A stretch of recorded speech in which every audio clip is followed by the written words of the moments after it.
And welcome back to Open Your Eyes. And Yes, we're now yes. moving into our Our first first segment conversation. for the morning. We are actually joined by Dr. Kenrick Williams. He is the CEO in the Ministry of Sustainable Development, Climate Change, and Disaster Risk Management. CEO, good morning Good and welcome. morning. Good morning, and thanks for having me. You look like you're enjoying the nice sea breeze here at Grand Caribe. Have not much time to enjoy the sea breeze, but it's been nice nonetheless. But it's good that you can hear it, right? Indeed, That means indeed. that we've enjoyed the goodness that our country has to offer. We know that what's going on right now here on La Isla Bonita is extremely important to not only to our country, but also to our neighboring countries and those around us. We've made mention that we have got the best of both worlds within this particular country, having a foot in Central America and a foot in the Caribbean. The importance of the meetings, let's start there, and of course, where your ministry stands with it. Well, the whole idea is to bring together the key stakeholders, the people with the money, the investors, to bring together the policymakers, to bring together the technicians, to really look at how we can address degraded and deforested lands, right? We've made commitments internationally, regionally, and nationally, right? And so the idea is to create this space in order for us to look at a real clear direction as to how we can go about investing and supporting the restoration of degraded lands in Belize and in the region, really. So the week has kicked off from Monday. Let's talk about what has been discussed from Monday to now, and what do you hope for today till Friday? So as Minister Habet indicated earlier, there's a series of 3 international meetings that we're hosting this week. The first is the Council of Ministers meeting for the Central American Commission for Environment and Development, CCAD. That was Monday and Tuesday. Today we start the joint annual meeting of the Bond Challenge, the AFOLU 2040, and the Initiative 2020. And over the next 2 days, there's going to be various discussions on policy as it relates to incentives for investing, incentives that affect and improve investments in the reforestation of degraded lands, as well as some of the experiences across Latin America and the Caribbean. You know, there's experience in Central America, in Latin America, and in the Caribbean as it relates to how do we get people to, I mean, at all levels, right? Private sector, whether you're part of industry, how do you, like in the case of Santander, commit some portion of your investments to restoring portions of degraded land? How do we get farmers into Sylvia agricultural practice that again look at restoring the degraded lands that they have? So looking at policy, looking at the investment opportunities, we talked briefly about carbon credits and what type of opportunities that exist from this sort of new asset class, where we can bring in investors, where we can bring in private sector to help us front load some of the investment and then get back some of that return from carbon credits. So again, we can start to incentivize the market and the system so that private sector can become involved, no? So given that we've been having, I don't want to say issues, but we have faced some challenges in terms of investment in lands that we want to protect. We're talking things like Vulcan, we're talking things like the Waterloo Project and so forth. How do you plan to have that balance where, okay, we have these investments that will be good for the development of the country, still protecting what is natural and sacred to us? Yeah, and again, that's some of the discussions we want to have over the next 2 days, and just look at. We're certainly not one of the only countries that faces these type of challenges. How do we look at the balance between development, environmental conservation, right? We do have some of the very strictest laws as it relates to and processes as it relates to environmental compliance, and there's a reason for that, right? We have a very sensitive ecosystem. We have one of the most healthy and functional ecosystems within the region, and so we want to be very careful in our processes. But we also want to look at how do we balance these 2 things. No, I think at the end of the day, the private sector and the government wants the same thing, right? We want to generate investment that can support the livelihoods and sustainability of our people. Now, again, this new asset class, this new market that we're developing through carbon credits, through blue bonds and green bond opportunities, the whole green finance spectrum that Belize is looking at, the whole green finance that, you know, the COP, the broader COPs, the biodiversity COP, the climate change COP is really generating. I think that is sort of changing the development trajectory as it relates to financing. Yes. So we can generate financing for healthcare, for infrastructure, from some of the conservation efforts that we've been doing long ago. And I think that's one of the trajectories that we're looking at. That's one of the direction of travel that we're looking at as a country that can support generating some of the finance to support social development. These conversations have always been on the table. We've been talking about these things. We know that when it comes to land conservation, it is a part of Belize's future. That's where we get our food from. That's where we get our oxygen from. It is very important for everybody to be on board with this now. While we're having these meetings, there must be indicators that we put in place so we know where we are and know where we want to go. What would be some of these indicators so Belizeans understand that, you know what, we are making strides in trying to get everything back to where it used to be? Yeah, that's a very important point. First, we have to have the conversation. One of the good things that we're doing is bringing the investors, the people with the money, the technicians, the scientists, and then using, you know, key methodologies that will help us to do the assessment. So, for example, with this bond challenge, we did an assessment of where the priorities are for degradation, what type of restoration activities that can work for Belize. So we did the science, and now we're on the ground bringing in the investors and the technicians to support the investment and to support that we reach the milestones that we're going to set out. No, you're right. We've been having this discussion for a long time. And that is why, one, we wanted to ensure that this discussion happened in Belize, that we can showcase the opportunities for Belize. But two, we also have to, again, outline the clear strategies and clear key performance indicators as you outlined. And so over the next couple of days, that's what we want to do, outline the key indicators that, because that's also what the investors want, right? Yeah, we're putting in money here. What is our output there?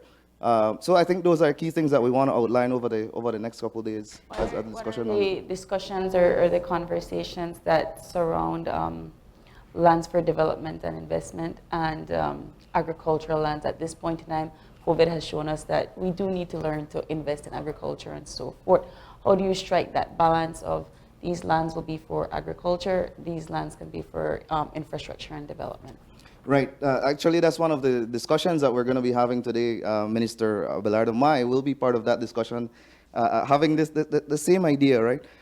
It is important that we look at agricultural development, very important.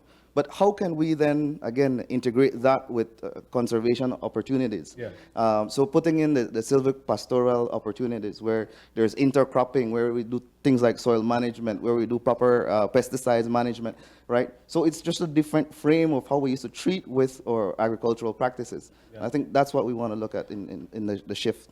Are there any conversations or strategies for community engagement, particularly, you know, indigenous communities that have been doing traditional practices for many, many years? This is their land, they know what it is, and they understand the implications of climate change as well. Are there any discussions about community engagement? There certainly is, and as a matter of fact, again, one of the discussions we're going to be having, one of the highlights we're going to be having over the next 2 days is the Yakshe Conservation Trust is a partner with the Forest Department in achieving this at the community level.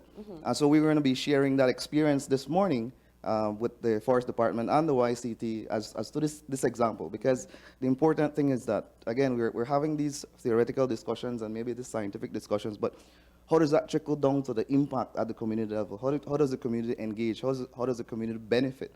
Again, back to the discussion on carbon credits. How do they see some of these real benefits based on the conservation and investment efforts that they have been making? So we're going to showcase that this morning, the case of these communities around the Maya Mountain North Forest Reserve. Yes. And again, hopefully these are some of the opportunities. Belize share its example.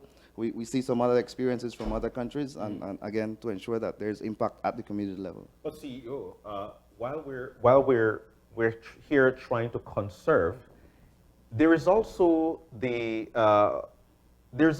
population that's growing. Yeah. And while population continues to grow, we know that people are actually moving into different areas. All these communities are actually growing, which will eventually lead to people moving into lands that we would say, you know what, needed for conservation. How do we manage this? Right. Again, I think the idea is to shift how we treat and think about this broader concept of development, right? It is that we can continue to develop with minimal impacts, right?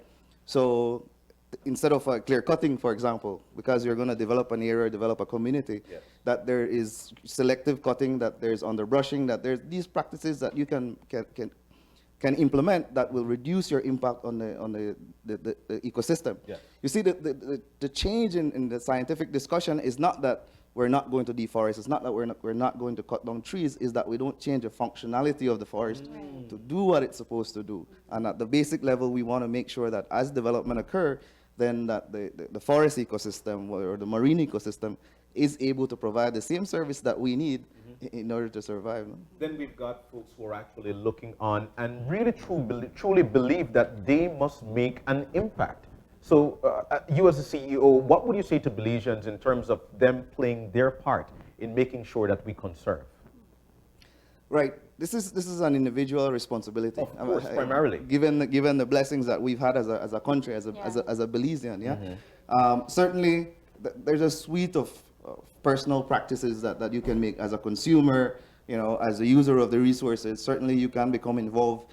The intent of the Forest Department is to launch a Million Tree initiative, where we're encouraging and providing the seedlings and the support for people to get personally involved in this process. We want it to become an initiative where, at the individual level, people can become involved.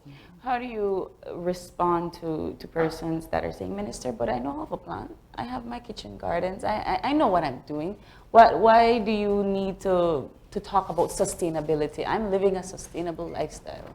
Right, and that's something we want to compliment that person for. Right. What we'd like to then is to spread that across the country and spread that, share that frame of thinking, share that perspective with other people and that experience.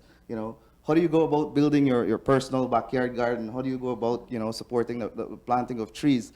That is, again, supporting the broader efforts of reforestation. So that is what we want to share. Are there any conversations about waste management and protection of certain conservation areas? And I ask that given that this is the Ministry of Sustainable Development, and I know you all have a relationship with waste management, is there any conversations about how we are learning to dispose of waste properly?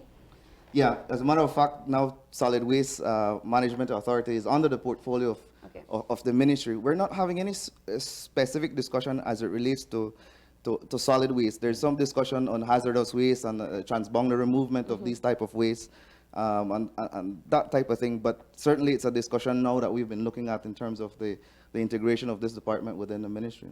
Where do we stand within the partners that we're meeting with? Where do we stand as a country with respect to climate change and disaster risk management? Are we at a lead as a country now that we've got the pro tempore presidency? Where do we stand at this point with respect to our sister countries? Well, we're seeking to step up the leadership. That's what we do. That's our engagement at the COPs, for example. We're trying to leverage or broker the relationship between Central America and the Caribbean. For a long time, Belize has not been an active leader in the negotiations, for example, or an active leader in developing some of the key initiatives. So, for example, while at COP26, COP27, Minister Habet led on some important discussion for the region as it relates to climate finance, as it relates to loss and damage, and supported the negotiations for the region and even for SIDS, the SIDS bloc, which is the 32 countries as part of the negotiating bloc of COP. But one of the big outcomes we've had out of COP27 is that Belize is seeking to host the regional office for ICAT. That is the International Climate Action Transparency. That's a regional hub that we're going to be hosting. Yeah. There is a regional hub for the Caribbean that is held in Grenada. And so we lobbied that Belize host the regional hub for Central America. And again, with our bridging and brokering position now, we're able to support clear monitoring, reporting, and verification for our climate change commitments across these two regions. Yesterday, we had discussions again with the Council of Ministers of Central America and the 5 Cs as how we can start to broker this relationship and really implement some joint initiatives across both regions. And so we're taking the lead. A lot of countries like the Dominican Republic and Panama, they're very keen on this because they've wanted to work with the CARICOM partners, but there's nobody taking on that leadership. And so Yeah. now with the pro temp presidency, Belize has taken on that leadership to broker that relationship. No? Are you able to share with us some of these initiatives that we're trying to put forth, especially during this week? Certainly. I think as Minister indicated, the Loss and Damage Fund is a very critical one, right? That's an outcome of COP27. And so Belize is now going to be leading the discussion for both sub-regions. The Dominican Republic has a seat on the Transitional Committee from January to June. And Antigua and Barbuda and Barbados will be having a seat on the Transition Committee for the next 6 months of the year. So Belize now having the leadership of the pro temp presidency of CCAD is now going to be leading discussions for these two sub-regions. What do we want this fund to look like? It should be different from a GCF or an adaptation fund, the existing funding mechanism. It should be accessible. It should be, so Belize is leading those discussions during this week here in Belize as it relates to what that looks like. Okay. So those are some of the things that we're taking on in terms of the leadership. Certainly the issue of climate finance remains front and center on the discussion. The same thing, right? Accessibility to climate finance, ensuring that we look at regional opportunities for us to access through 5Cs and some of these agencies to serve as implementing agencies for the country. So while we like the support of World Bank and the UN system, we think that there are regional organizations that can continue to support our implementation. How do we go head to head with the larger countries that are, of course, spewing more emissions into the air? They're the ones that are creating a larger carbon footprint than the small islands are, the small developing states are. How do we band together to, I guess, stand up to the big man?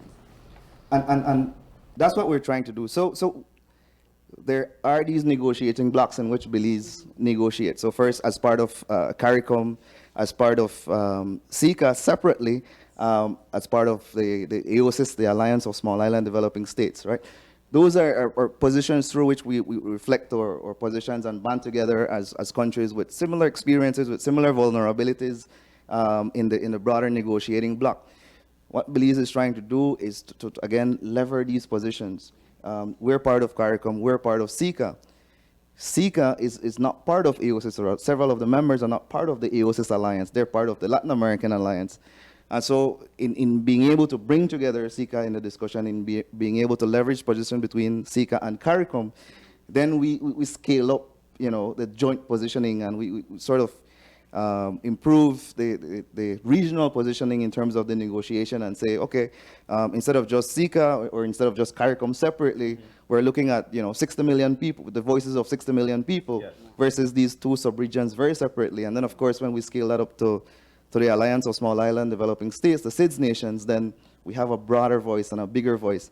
That's not as easy said and done as said, right? That's a very difficult leveraging position. We have to be lobbying our members because the big nations, they're constantly lobbying and brokering their own position with these other countries. So it's a difficult task, but as a leader, we're trying to, again, serve in this space and see how we can push some of these joint initiatives and joint positions. Why should the average Belizean care about this meeting?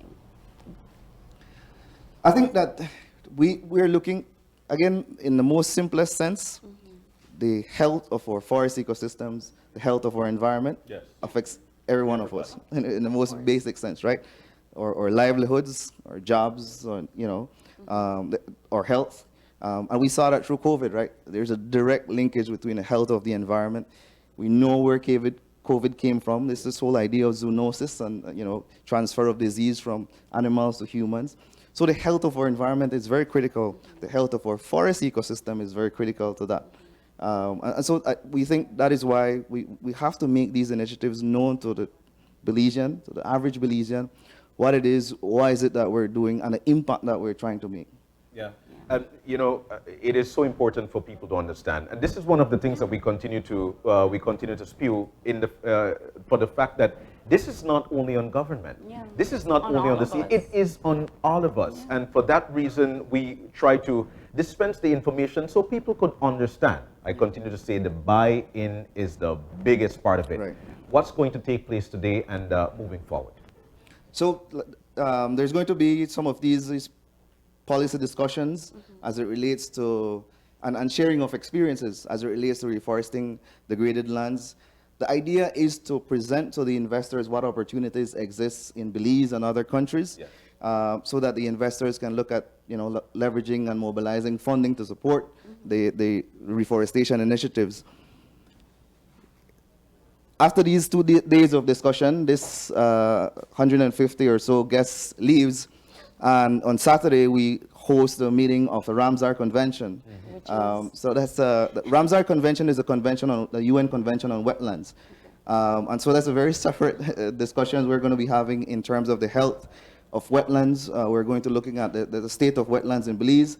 And that's going to be followed by a workshop and a training for technicians across Latin America and the Caribbean in terms of the broader convention, in terms of the same framework for negotiation, as well as initiatives on green laws and the environment, and where opportunities exist to strengthen the management of wetlands. So in Belize, we have 2 wetland sites, the Crooked Tree Wildlife Sanctuary, as well as the Sarsoon Temash National Park in southern Belize.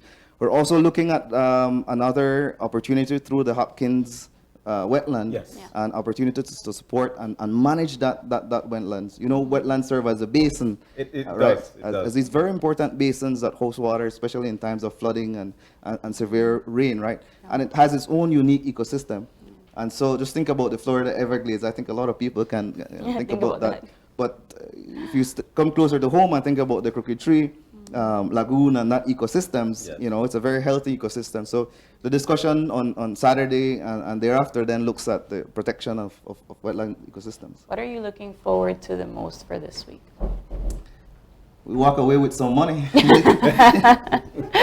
So certainly the idea, again, is to bring the investors on the ground, show the opportunities in Belize, and leverage some real positions for investment. So tomorrow, Minister Habet and I will be having several bilaterals with these partners, these investors, to discuss the opportunities for investment in Belize. And again, we want to ensure that people are excited about the opportunities that exist in Belize, the different branding that Belize is bringing, the difference, in terms of the impact when you invest in Belize, and then improving the new asset class in terms of green finance and opportunities from that.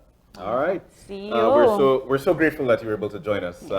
None other than Dr. Kenrick Williams, CEO in the Ministry of Sustainable Development, Climate Change, and Disaster Risk Management. Thank you. We know that you've got They're all busy. important They're all meetings busy. coming up, and we know that you're going to be very busy throughout the week. Thank you so very much. Wish for you the joining best us. of luck. Thank you so much, and thanks for having me. All And right. with that, We're about to take a break. We're coming to you live, OIE coming to you live from Gran Caribe in La Isla Bonita, San Pedro. The discussion will continue. Now, you did mention opportunities for investment. That is the next conversation. We'll be joined by 3 wonderful ladies to talk to us about investment when we come back. Stay with us.